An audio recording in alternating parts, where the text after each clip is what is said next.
Tommi Mäkinen au volant.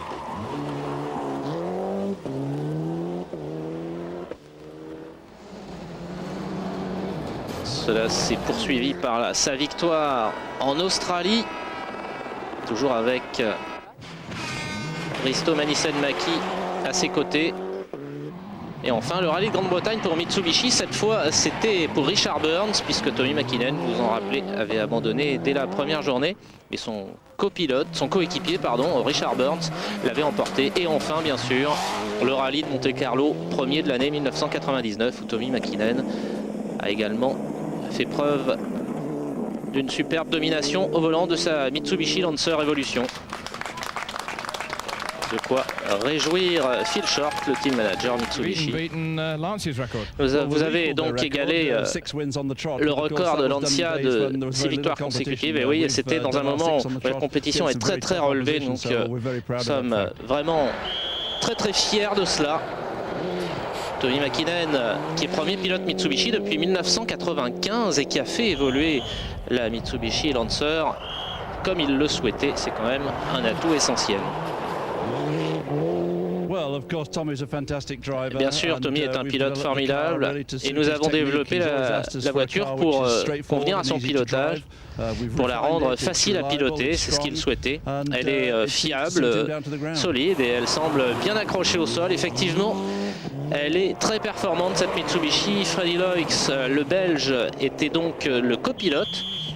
Le coéquipier de Tommi Mäkinen en Suède après sa sortie de route au Monte Carlo. Donc il a terminé cette fois le rallye de Suède à la 9e place finale, mais il n'a pas pu bénéficier, contrairement à son coéquipier, des pneus expérimentaux Michelin qui étaient extrêmement performants sur ce terrain.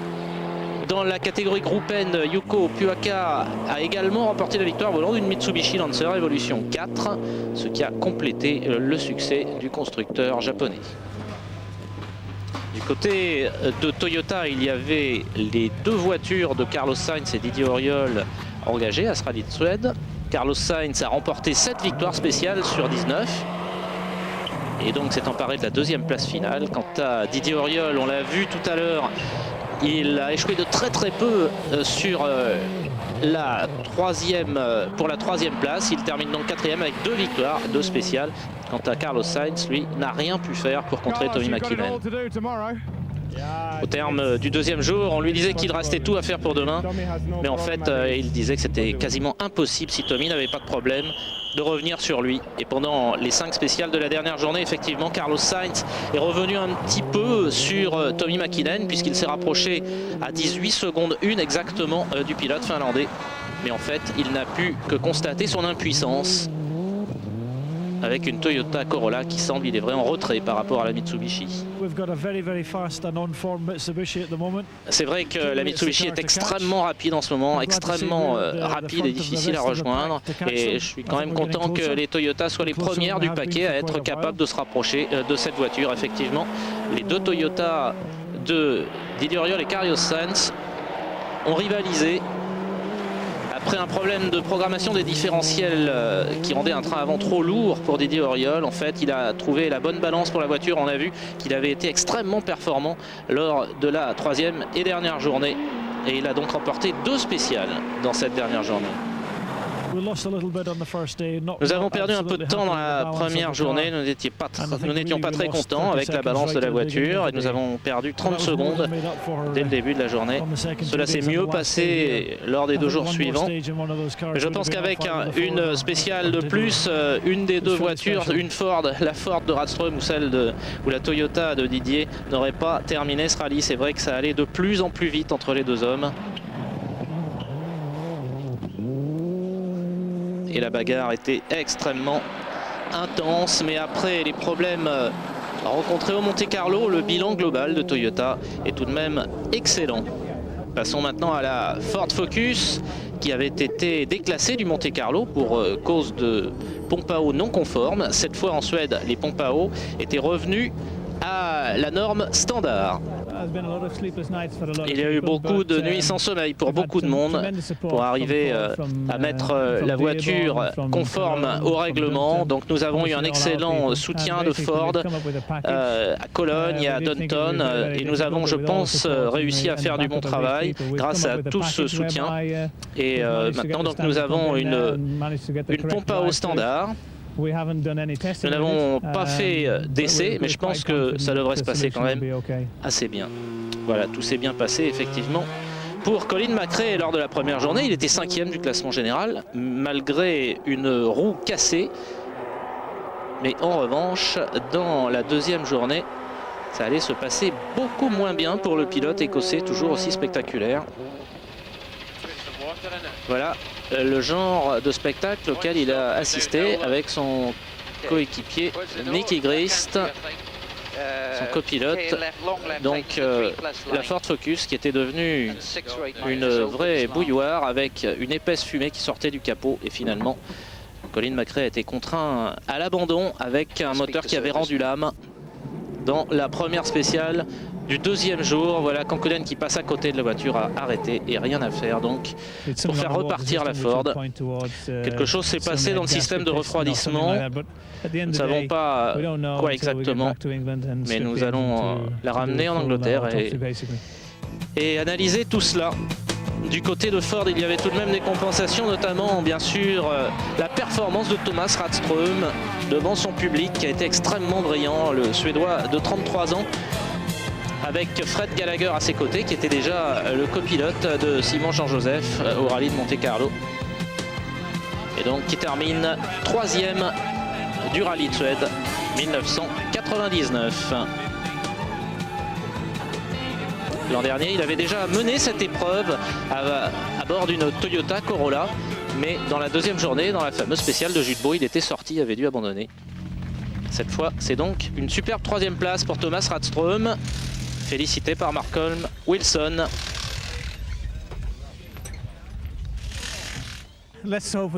Cette fois, nous espérons garder ces points, faisant référence bien sûr à Monte-Carlo où McRae avait été déclassé, mais non, en fait c'est un très bon résultat. Thomas et tout le team ont fait un excellent travail et Thomas a toujours été dans les 4 meilleurs temps des spéciales et c'est vraiment formidable pour seulement sa deuxième participation.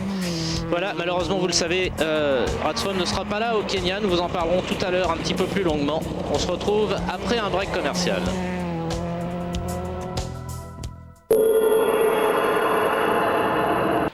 Retour à Racing Line avec le bilan de ce rallye de Suède 1999 et des Subaru qui étaient en toute petite forme. En fait, ce n'est pas trop à la fois les pilotes ou la voiture, mais plutôt un problème de pneumatique. Les Pirelli n'étaient pas au point sur ce terrain où la neige était beaucoup moins présente que lors des essais qu'ils avaient effectués précédemment.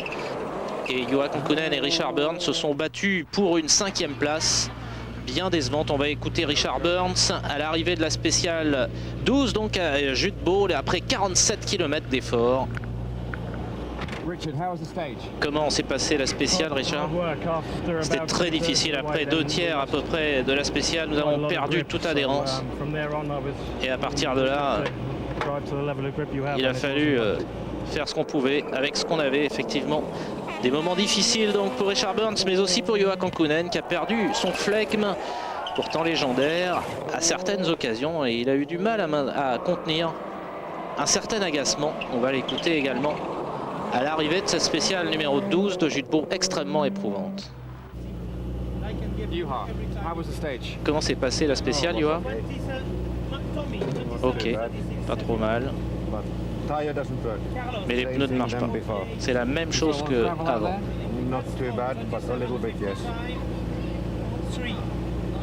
Voilà, c'est suffisamment expressif comme expression pour Juha Kankkunen. Donc il n'a rien pu faire malgré tout son talent sur ce terrain.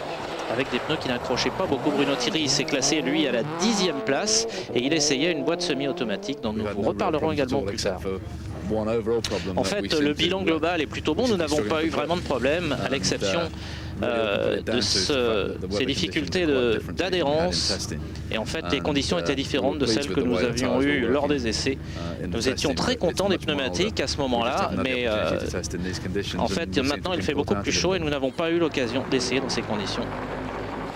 Et voilà le problème effectivement pour les voitures équipées de Pirelli, c'est-à-dire les 3 Subaru de Burns, Kankkunen et Thierry, mais aussi pour les Seat que nous allons voir dans quelques secondes. Les voici, dont celle de Marcus Gronholm, le Finlandais, qui est le pilote, l'un des pilotes de la 206 WRC, qui fera ses débuts au Tour de Corse et qui là avait eu la possibilité de piloter la Seat de Piero Liatti, qui préférait ne pas participer à ce rallye dont il n'est pas vraiment un spécialiste. Marcus Gronholm qui était très content de pouvoir rouler. C'est vraiment très gentil de la part de Jean-Pierre Nicolas de m'avoir permis de participer à ce rallye avant les débuts de la Peugeot. C'est bien d'être en Suède et puis d'accumuler l'expérience d'autres teams. Malheureusement, Marcus Gronholm n'ira pas bien loin puisque dans la spéciale numéro 2, dès le premier jour, il a été contraint à l'abandon. Je ne sais pas ce qui s'est passé. Au milieu de la spéciale, le moteur s'est mis à marcher beaucoup moins bien. On a perdu de la puissance. Une lumière rouge s'est allumée. Mais nous ne savions pas exactement ce que c'était. Je pense que cela vient du système d'alimentation d'essence. Harry Rovanperä a lui aussi connu exactement le même problème dans la même spéciale. Vous allez voir qu'il roule au ralenti à 60 km/h et il va perdre 7 minutes 50 uniquement dans cette spéciale numéro 2 et redescendre à la 86e place du classement général à 8 minutes 25 du leader. Et donc après un brillant Monte-Carlo, le bilan des Seat était plutôt mitigé en Suède. Marcus a abandonné, on ne sait pas encore exactement pourquoi, mais il n'a pas pu redémarrer le moteur. Et Harry a eu également des problèmes, il a perdu près de 8 minutes, donc c'est pas vraiment un bon début pour nous en Suède. Mais c'est notre première année ici en Suède et on va apprendre. Malgré cela, donc Harry Rovanperä a attaqué autant qu'il le pouvait. Il est remonté donc de la 86e place à la 16e place finale. Il a donc terminé ce rallye. C'est dommage, ces problèmes d'alimentation, car une fois de plus, les Seat Cordoba WRC avaient montré un bon potentiel. Kenneth Eriksson faisait débuter la Hyundai dans la catégorie 2 litres 2 roues motrices. Kenneth Eriksson qui est 3 fois vainqueur de ce rallye de Suède, donc dans les catégories 2 litres. Nous avons fait pas mal d'essais sur la neige avec la Hyundai Coupé Evolution 2. Nous avons une nouvelle boîte de vitesse et je pense que ça devrait se passer bien pour cette saison en F2. Le deuxième pilote Hyundai aux côtés de Kenneth Eriksson, c'est Alistair McRae qui remplace Wayne Bale et qui roulait avec une Golf l'année dernière. J'ai saisi la chance, j'ai un peu frappé à toutes les portes pendant assez longtemps et puis finalement on m'a ouvert, donc maintenant j'ai la possibilité de prouver ce que je peux faire. C'est un nouveau team et je pense que j'ai un beau futur. Alistair McRae malheureusement a été obligé d'abandonner dans la deuxième journée et Kenneth Eriksson qui menait largement cette catégorie a lui aussi été contraint à l'abandon, vous le voyez, avec une casse moteur dans la toute dernière spéciale du rallye, le 3e jour, alors qu'il avait plus de 30 secondes d'avance. Voilà un rappel du classement final de ce rallye de Suède avec la victoire donc de Mäkinen devant Sainz, Radström, Didier Auriol, Richard Burns et Juha Kankkunen. Vous voyez des écarts énormes pour les deux Subaru qui matérialisent bien l'écart qu'il y avait entre les pneus Pirelli et les pneus Michelin en Suède. Au championnat du monde des pilotes, Tommi Mäkinen conforte bien sûr son avance puisque cela fait 2 victoires pour le Finlandais. Quant à Didier Auriol et Juha Kankkunen, ils sont ex-aequo à la 2e place devant Carlos Sainz, Thomas Radström et François Delecourt. Au classement des constructeurs, là encore, Mitsubishi a creusé un petit trou, mais Toyota est moins loin, puisqu'il n'y a que 7 points d'écart devant Subaru, Seat et Ford, qui n'a pas marqué donc ses points du Monte-Carlo, avec la 3e place de Colin McRae, suite à son déclassement. Dans la catégorie 2 litres, c'est Renault qui est en tête pour l'instant devant Volkswagen.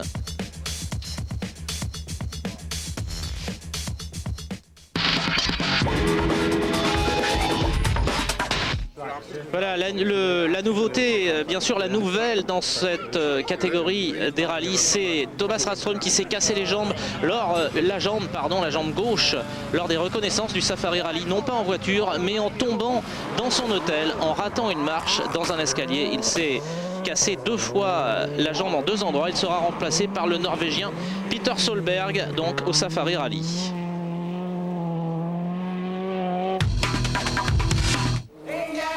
Les reconnaissance pour le rallye du Kenya, donc le Safari Rally, qui vont se dérouler du 26 au 28 février, que vous pourrez suivre tous les jours sur Eurosport, sont donc en train de s'effectuer maintenant au Kenya.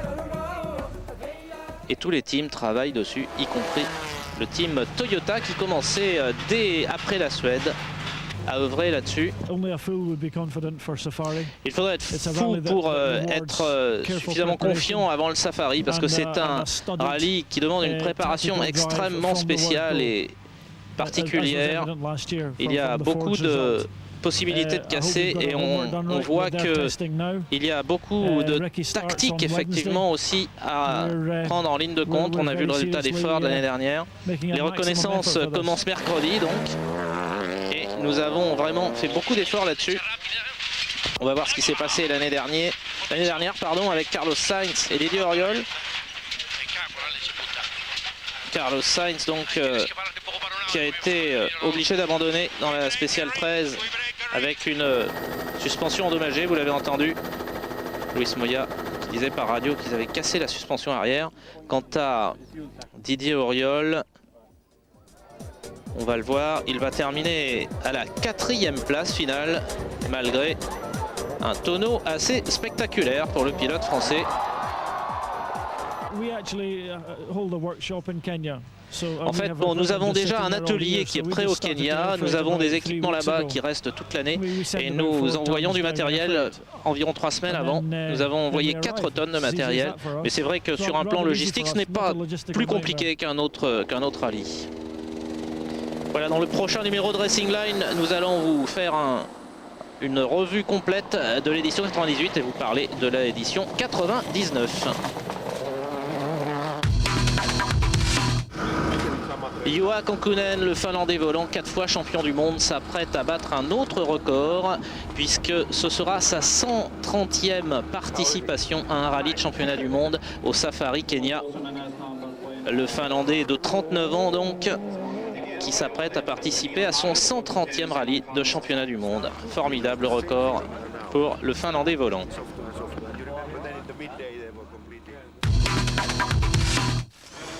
On vous l'a dit, les Subaru, ou plutôt celle de Bruno Thierry, a testé un nouveau système de sélection des vitesses, un système semi-automatique qui est installé sur le volant, qui avait déjà été testé par Ari Vatanen au rallye de Grande-Bretagne. Et Bruno Thierry a connu quelques petits soucis, vous voyez, comme ici, lorsqu'il a calé au départ de la spéciale numéro 1. Et les 3 Subaru de Burns, Kankkunen et Thierry seront équipés de ce système de transmission semi-automatique de passage de vitesse dès le Portugal. Mauvaise nouvelle donc pour Gilles Panizzi qui a détruit une 206 WRC en sortant de la piste lors d'essais sur le goudron au-dessus de Sainte-Maxime. Heureusement, les 2 frères Gilles et Hervé Panizzi n'ont pas été blessés, mais la voiture a souffert un petit peu. Gilles Panizzi qui ne participera pas au rallye du Portugal pour se consacrer à la mise au point de la 206 WRC.